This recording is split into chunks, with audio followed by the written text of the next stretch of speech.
And we were anticipating this. Hillary Clinton stepping up to the lectern now, getting ready to speak in Charlotte, North Carolina. This follows that commander-in-chief forum and between her and Donald Trump on the stage at the same time last night, almost.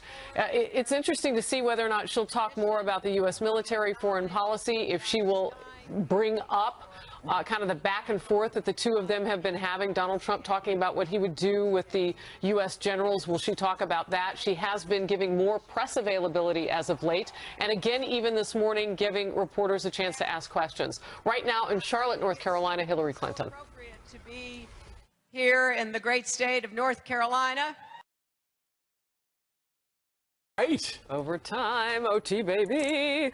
Okay, so we're on the live chat. By the ocean. Okay, hold on a second. David, the sudden outburst. We're on the live chat. We want to thank people for tuning in there and all their comments. Keep them coming. I'm going to get you into the conversation. And Facebook Live, our handle is Outnumbered FNC, and every day we've been getting more and more. So we'll get them into the conversation too. Now. Yes. Let them eat cake. Would you like to talk about why don't you explain the it? Donald Trump cake? Yeah, well, somebody wanted a cake with Donald Trump on it, and the guy said, no, we're not going to do that. We're not going to make a cake. Can I tell you why I was surprised by this? It's because it was in Louisiana at Albertsons. Right. Yeah. Kind of a conservative And I lived in Louisiana for 3 years in law school. I was kind of surprised at Albertsons. And the excuse was they're worried it was going to be copyright infringement and that Trump was going to sue. You really believe that? I'm pretty sure Trump's got some better things to do right now than sue a teenager How for could it be copyright infringement? That's why it's so ridiculous. I thought it was interesting. There are all the factoids about it. So it was a woman's 18th birthday. I was going to say a girl, but she was turning 18 at an Albertsons grocery store, going in to get a cake, which, I mean, like, this is one of those things you do. We always get them from Publix, but you go in, you get whatever painted on the top. Right, yeah. They do a great job. They do whatever.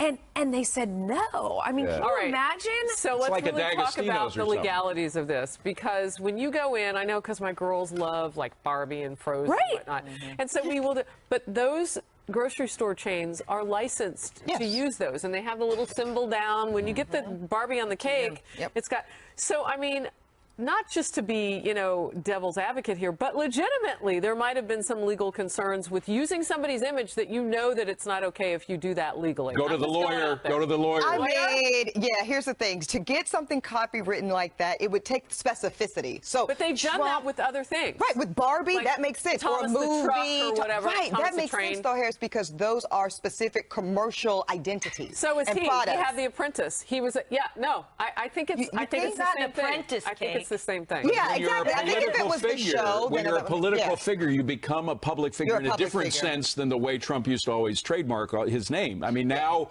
he's sort of, hasn't he kind of given up some of those rights? Of course he has. You know what? I saw someone's book yesterday that had a picture of Trump on the cover, and I'm like, oh, you must have paid a pretty penny, right? He said I didn't have to pay a dime. Wow. Because, to your point, David, he's a public figure. I think, to me, it is what I now call, and don't steal this, Trump shaming. Trump shaming. No, you used it this week. I didn't steal it. Okay, all right. Thank you. I guess I was warning them. I talked about it on Twitter, and I even quoted you. There you go. Okay, I have a Trump trademark too. It's called Trump-splaining. Trump-splaining. Yeah, very similar. Trump shaming. It's this idea that you cannot raise your hand and say that you are in favor of Trump, that you are going to vote for Trump, that you are instantly shunned by society. And there are people who love that.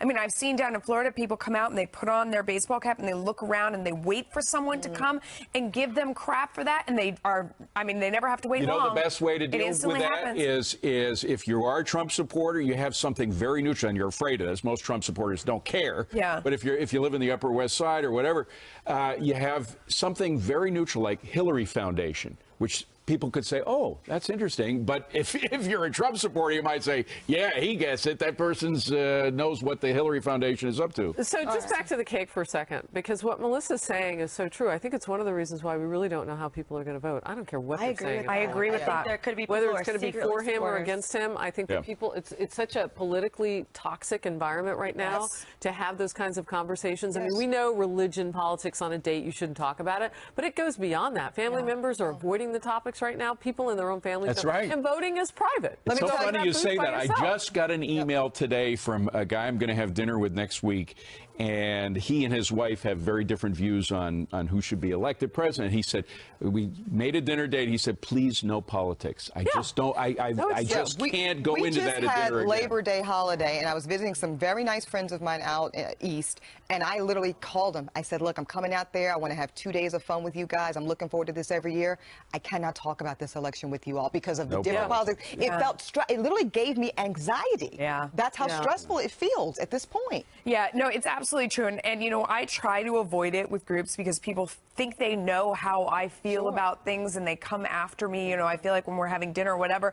And I'm like, you know what? I talk about this all day long. It's our job. Do we need to do this now? I mean, you're going to come in and kind of attack. Now there's an elephant in the room. Yeah. So as an African-American woman, do you get this? People think that they know how you're going to vote? Oh, of course. Of course, Harris. They know what party I'm in. They know how I'm going to vote. It's interesting. They know who I support. It's like, actually, no. My wife, it's none of their business. My wife gets that. Vote how Private you vote in the citizen. booth, That's why we have and secrecy. we can dissect and analyze and do whatever. Hispanics get that too, though. My wife is from Nicaragua. She gets it all the time. People wink at her and say, "Oh, you're from Hillary," and not necessarily. Actually, not necessarily. I'm waiting for the day that Eboni breaks out and says, "You don't know how I vote. I'm running." Oh, whoa, Harris, come on now. You about gave me a heart attack. Oh, no. I love it. By the way, happy birthday. Worried. What did you think Happy I was? birthday. Yes, You would have my vote. I would have been nervous. Thank you, Very Bob. soon. You would have my vote. Oh, But gosh, Harris, okay. you never, I mean, you know, I got to be prepared for anything. I won't have You never know what a I'll Johnson say. moment. Okay. Oh, my goodness. So, You never will. Poor Gary. Poor Gary Johnson. Senator, poor Bless Gary his Johnson. heart. Bless his heart, his Melissa.